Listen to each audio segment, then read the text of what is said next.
Ocean thermal energy से electricity produce कर रहा है। दुनिया में केवल एक ही देश है जो कमर्शियली ओशन थर्मल एनर्जी से इलेक्ट्रिसिटी प्रोड्यूस कर रहा है। ऐसा कौन सा टेक्निक है कि हम समुद्र से एनर्जी निकालेंगे? हाँ भी 20 डिग्री डिफरेंस इन टेम्परेचर है, आप उसको कमर्शियल इलेक्ट्रिसिटी में कन्वर्ट कर सकते हैं। तो हमारे और जापान के बीच क्या कोई पैक्ट हुआ जब मोदी जी वहाँ गए थे जापान?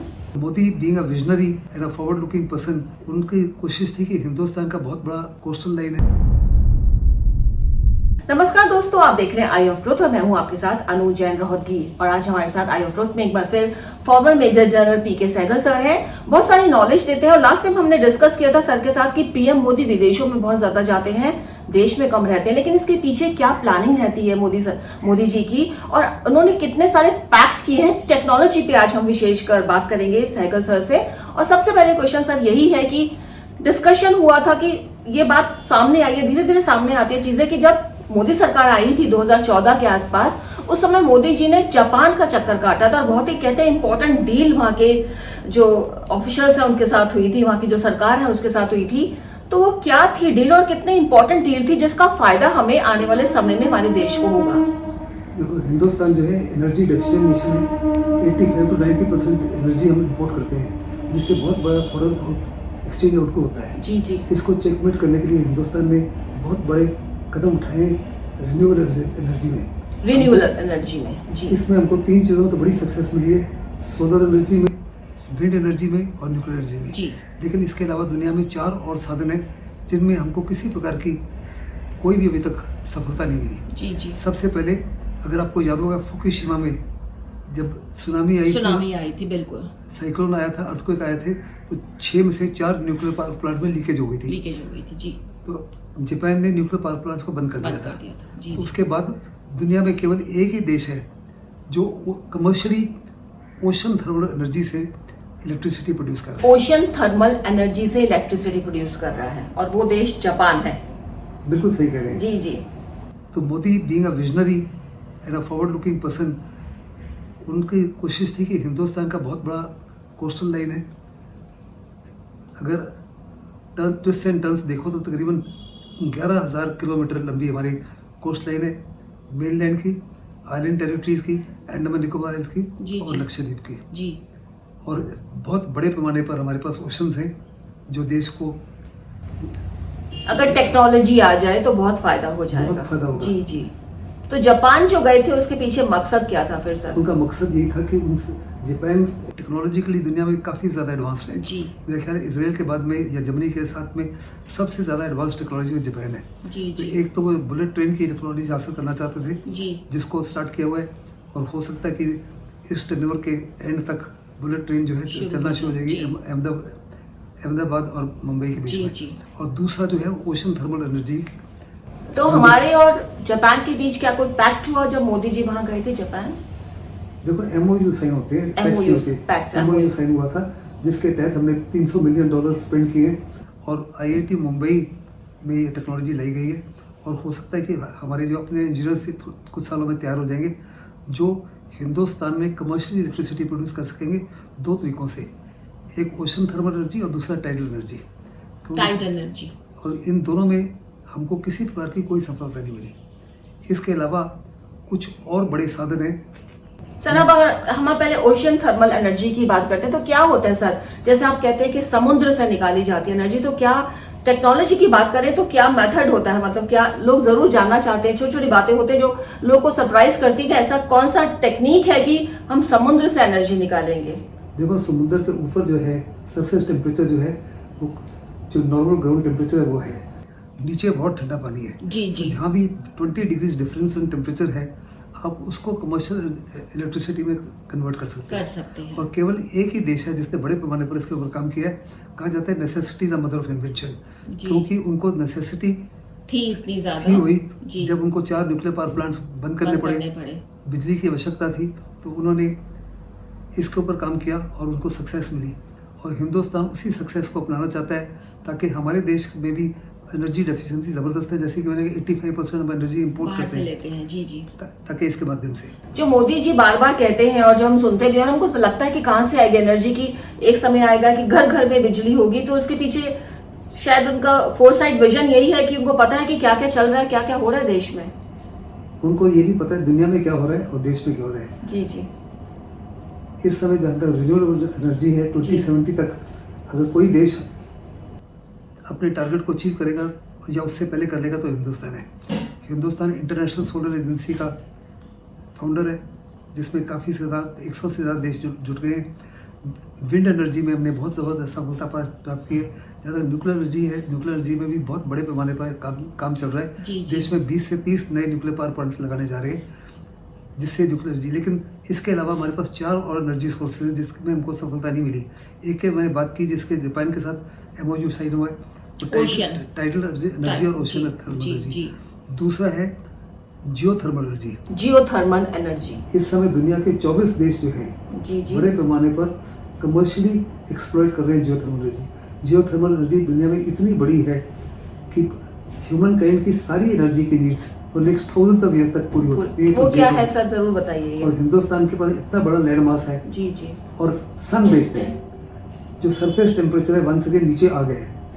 अब इस आग को कन्वर्ट करना है। अगर 20 डिग्री टेम्परेचर डिफरेंशियल है तो उसको आप कमर्शियल। तो जमीन में वो हिस्सा जहाँ पर 20 डिग्री आप कहते हैं कि डिफरेंस है, कि ऊपर ठंडक नीचे गर्मी, उस हिस्से में जाकर के ये एनर्जी निकाली जाएगी। अब इसमें जैसे कि मैंने कहा कि 24 देश जो है इसमें इस काफ़ी से ज़्यादा साउथ ईस्ट एशिया में है, जो इस एनर्जी का बड़ा फायदा पड़ता है। उनके 40 to 50% एनर्जी इसी सोर्स से आती है। हिंदुस्तान ने एक एक्सपेरिमेंटल प्रोजेक्ट किया है सर पुगा में। पुगा जो है वो लद्दाख में है और उसी इलाके में एक एक्सपेरिमेंटल प्लांट लगाया है और उसके बाद में शायद बाकी देश में बनेगा। लेकिन बहुत बड़े पैमाने पे सबसे बड़ा जो सोर्स है हमारा वो है राजस्थान और गुजरात। वहाँ पे बड़े पैमाने पर हम जियोथर्मल एनर्जी को प्रोड्यूस कर सकते हैं, which is commercially initially expensive but subsequently it going to be very cheap. Very cheap later on. Sir आपने राजस्थान ये क्वेश्चन जानना जरूरी है कि राजस्थान और गुजरात की बात करी है तो वो इतने क्यों है, क्या रीजन है कि आप कहते हैं कि बहुत अच्छे राज्य हैं वो जियो थर्मल एनर्जी के लिए?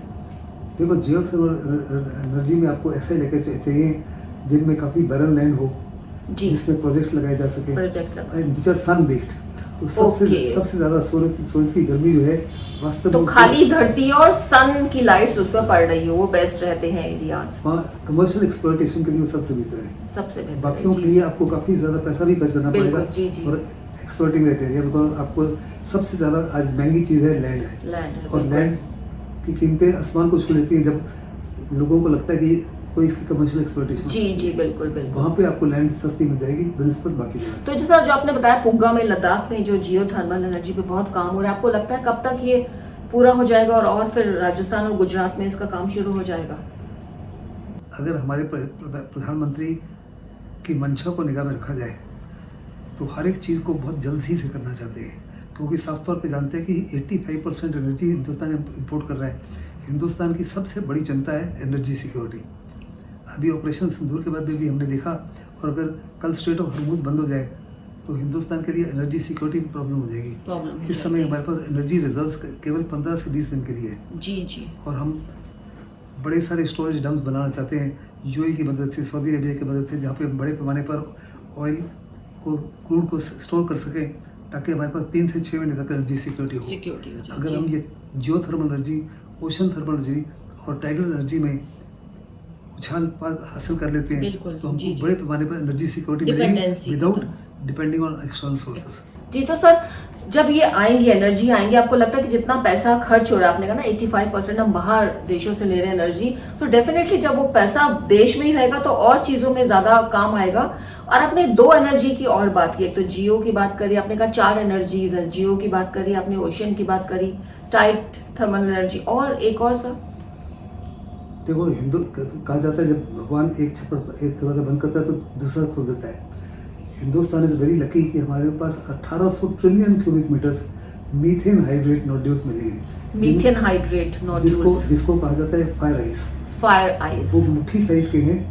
आपके ईस्टर्न इंडिया के कोस्ट के ऊपर, खास करके केरला कोस्ट के अंदर गोदावरी और महानदी और अंडमान निकोबार आइलैंड के अराउंड मिले हैं। ये समुद्र में नीचे गिरे हुए हैं। आज चाइना, यूरोप, रशिया, अमेरिका जो है वो 6000 मीटर से इनको उठा रहे हैं। वो इनका इस्तेमाल कर रहे हैं। जहाँ तक हिंदुस्तान का ताल्लुक है, हिंदुस्तान इनको नहीं उठा पा रहा।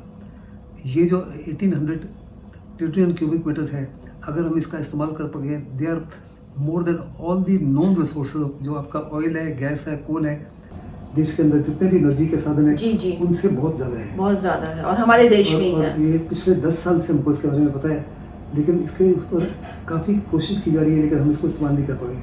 अभी प्रधानमंत्री मोदी जी ने स्टार्ट किया है समुद्र मंथन। समुद्र मंथन, जी जी, बहुत फेमस। लेकिन समुद्र मंथन में हम कोशिश करेंगे कि केवल 500 मीटर तक जाने के लिए, जी जी, लेकिन ये ज़्यादा गहराई पर है। फिर अगर देखो तो 2002 में इंटरनेशनल सीबेड अथॉरिटी ने 75% of central Indian ocean Hindustan को दिया था for exploitation of sea resources, जी जी, जिसमें बड़े पैमाने पर मिनरल्स हैं, आपके मुट्ठी साइज़ के कॉपर नोड्यूल्स हैं, फॉस्फोरस नोड्यूल्स हैं, सल्फर नोड्यूल्स हैं, ऑयल है, गैस है, रेयर मिनरल्स हैं, और कहा था कि 80% जो है वो हिंदुस्तान का होगा, 20% आपको यूएन को देना पड़ेगा for sharing with the landlord countries. जी जी जी, वो हमको 10 साल के लिए एरिया दिया था, लेकिन हम इस्तेमाल नहीं कर पाए। 2013 जनवरी को जब 10 साल कंप्लीट हो गए तो 25% ऑफ एरिया जो हमको एलोकेट किया था, हमसे छीन कर चाइना को दे दिया गया, which is a huge economic loss and a security threat, because that area lies अबीन। जो समुद्र का एरिया हमको दिया गया था कि हम समुद्र की चीजें निकालें जो उसमें मिनरल्स छुपे हुए हैं, वो हमसे लेकर के चाइना को दे दिया गया, क्योंकि हमारे पास टेक्नोलॉजी नहीं थी, ह्यूमन रिसोर्सेज नहीं थे, या ध्यान नहीं दिया सरकार ने, ये भी कह सकते हैं।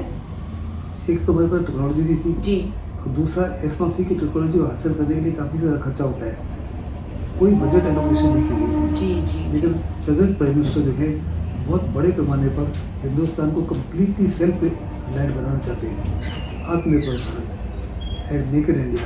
तो हम चाहते हैं कि हम एनर्जी के लिए कम्प्लीटली सेल्फ रिलायंट हो जाए और हर प्रकार से सिक्योर हो जाए।